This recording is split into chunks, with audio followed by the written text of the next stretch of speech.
বিএনপির আন্তর্জাতিক বিষয়ক সহ সম্পাদক রুমিন ফারহানা, ব্যারিস্টার রুমিন ফারহানা, আপনাকে আমাদের স্বাগত জানাই এবং আপনি আমাদের সাথে থাকছেন এবং সময় দিয়েছেন সেজন্য আপনিও আমাদের কৃতজ্ঞতা জানবেন।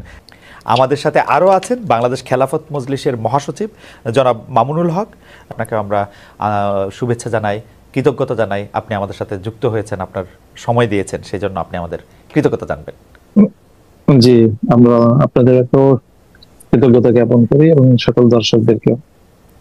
আমি একটু জনাব মামুনুল হকের কাছে প্রথমে যেতে চাই আপনার অনুমতি নিয়ে। তো আপনাকে কোট করেই আমরা একটি প্রশ্ন জনাব মামুনুল হককে করতে চাই। আমরা গত 3 মাসে কিন্তু আরো কিছু ঘটনা খবর পেয়েছি যেখানে রাস্তায় চলাচলরত নারীরা আক্রান্ত হয়েছেন, পোশাক নিয়ে নারীদের কটূক্তি করা হয়েছে বা হচ্ছে। এসব ঘটনায় আপনাদের ক্ষেত্রে আপনাদের সমর্থন কি আছে? অনেক ক্ষেত্রে তৌহিদি জনতার কথা বলা হয়েছে। আমি একটু শেষ করি, আমরা একটু শেষ করি। তো অনেক ক্ষেত্রে তৌহিদি জনতার কথা বলা হচ্ছে। এই তৌহিদি জনতা আসলে কারা? তাদের আপনি চেনেন কিনা, জানেন কিনা? জনাব মামুনুল হক। আপনাকে অসংখ্য অসংখ্য ধন্যবাদ খালেদ ভাই। আমি মনে করি যারা একজন নারীর বিতর্কের উত্তরে পাল্টা তর্ক দিতে জানে না, যারা সেই নারীর ব্যক্তিগত জীবন, তার সাজ পোশাক নিয়ে আলোচনায় বেশি সময় ব্যয় করে এবং মনে করে ওটাই আক্রমণের কায়দা। আজকে সম্মানিত অতিথি যে কথাগুলো বললেন, সেই কথাগুলো সমাজের খুবই একেবারে বিচ্ছিন্ন কিছু ঘটনা। আর এর বিপরীত দিকে আমরা এই দেশে এই মানে প্রকৃত অর্থে যারা প্র্যাকটিসিং মুসলিম, আমরা আমাদের বেশভূষায় এবং লেবাস পোশাকে আমরা যে কতটা এখানে নানাভাবে বৈষম্যের শিকার, হেনস্থার শিকার, তার খুব কম দৃষ্টান্তই আপনারা মিডিয়াতেও আনেন। আর আপনাদের এই সাধারণ যেই যারা মহলে চলাফেরা করেন, আপনাদের খুব কম আমার মনে হয় এটা জানাশোনা আছে। এই যে কালী পূজার যে দৃষ্টান্ত উনি আনলেন, আমি যদি এর বিপরীতে দৃষ্টান্ত আনি যে বাংলাদেশের বুয়েটের মতো একটা শিক্ষা প্রতিষ্ঠানে, সেখানে সব ধরনের গান বাদ্য ইত্যাদির অনুষ্ঠানগুলো দেদারসে হচ্ছে, কখনোই সেখানে এটা নিয়ে কখনো কোনো সময় পারমিশনের ক্ষেত্রে কোনো বিধিনিষেধ হচ্ছে না, অথচ তারা একটা কোরআনের তাফসিরের আলোচনা করতে গিয়ে অনুমতি চেয়েছিলেন। রাসূল সাল্লাল্লাহু আলাইহি ওয়াসাল্লামের জীবনী আলোচনার মতো একটা সাধারণ মানের ধর্মীয় অনুষ্ঠান আয়োজন করা পারমিশন চেয়েও বুয়েটের কর্তৃপক্ষের কাছ থেকে সেই অনুমোদনটা পাননি। এটা সকল মিডিয়াতে এসেছে। ঢাকা বিশ্ববিদ্যালয়ের কথা যদি বলি, এই ঢাকা বিশ্ববিদ্যালয়ে আপনারা কত বছর, কত যুগ পর্যন্ত ইসলামের নামে কোনো ছাত্র সংগঠনকে আপনারা একটা প্রোগ্রাম করতে দেয় নাই, অথচ সেখানে অন্য সব ধরনের ছাত্র সংগঠনগুলো তারা কার্যক্রম পরিচালনা করছে। কমিউনিজমের মতাদর্শের যারা, তারা করতে পারবে, অন্যান্য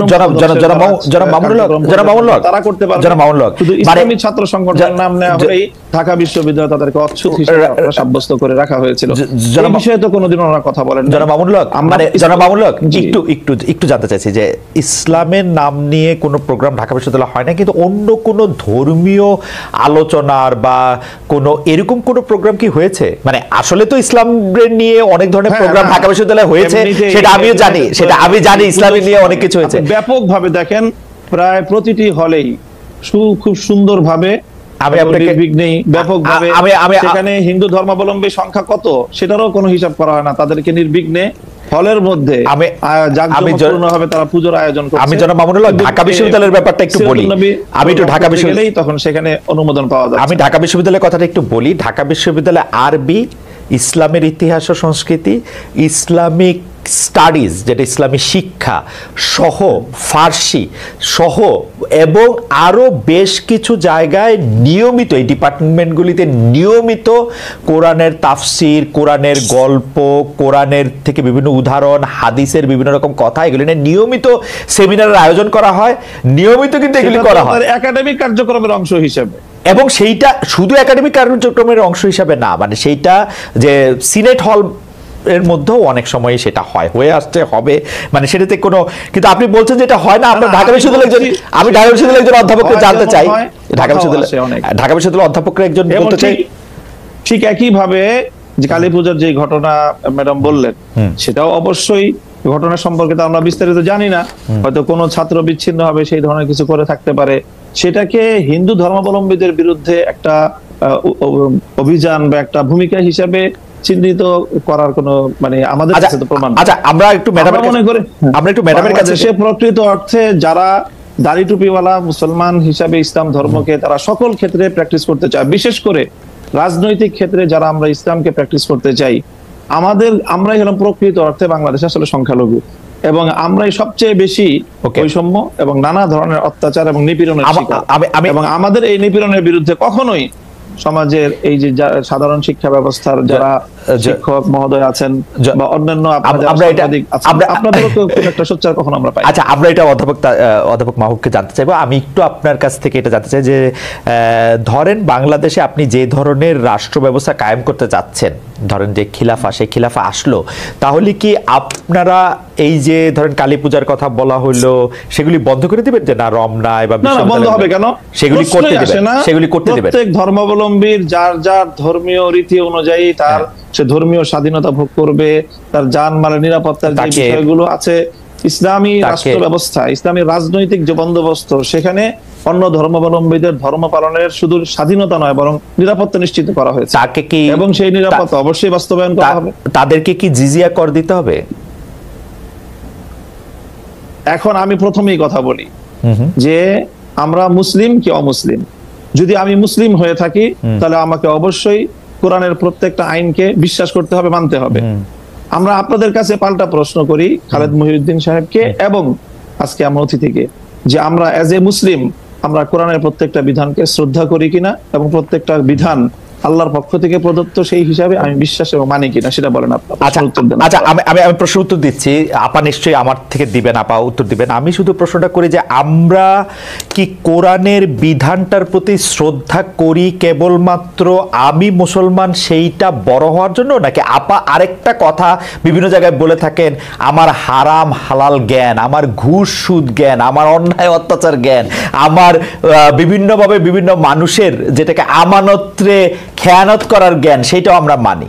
আমি তো দেখি বাংলাদেশে বাংলাদেশ 90 ভাগ মুসলমানের দেশ, আমি দেখি 90 ভাগ মুসলমানের মধ্যে 90 ভাগ ধর্মীয় সেই বিশ্বাসটাকে আপনি প্র্যাকটিস করার বিষয়।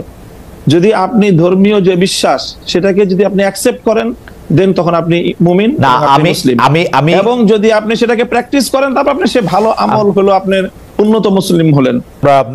জনাব মামুনুল হকের কাছে প্রশ্ন রেখেছিলাম যে ইসলামের দৃষ্টিতে আসলে কোনটা বেশি গুরুত্বপূর্ণ, বাহ্যিকভাবে তার পোশাক আশাকের পাশাপাশি ঘুষ দুর্নীতি সুদকে আমরা আসলে বর্জন করছি কিনা, যেগুলিকে আমরা আসলে ফান্ডামেন্টাল ধরে আসছি, সেটা ক্ষেত্রে আপনার কি মতামত?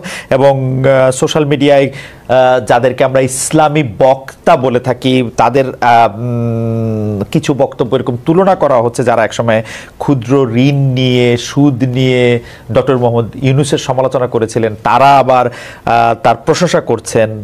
বক্তাদের একটি অংশ কি বাতাস বুঝে বক্তব্য দিচ্ছেন কিনা, এবং আপনারা যে ইসলামকে, যেটিকে আসলে পলিটিক্যাল ইসলাম বেশি করে বলা হচ্ছে, যেটা এবং যেই কারণে বাংলাদেশে ইসলামী দলগুলির মধ্যে অনেক বিভাজন দেখা যাচ্ছে, মানে কেউ হয়তো ইসলাম বিশ্বাস করছেন এবং জোর দিয়ে বলছেন যে জনাব মামুনুল হক যেগুলি বলছেন সেগুলি ইসলাম না, আরেকজন বলছেন যে ওইটা যারা বলছেন তারা কাফের।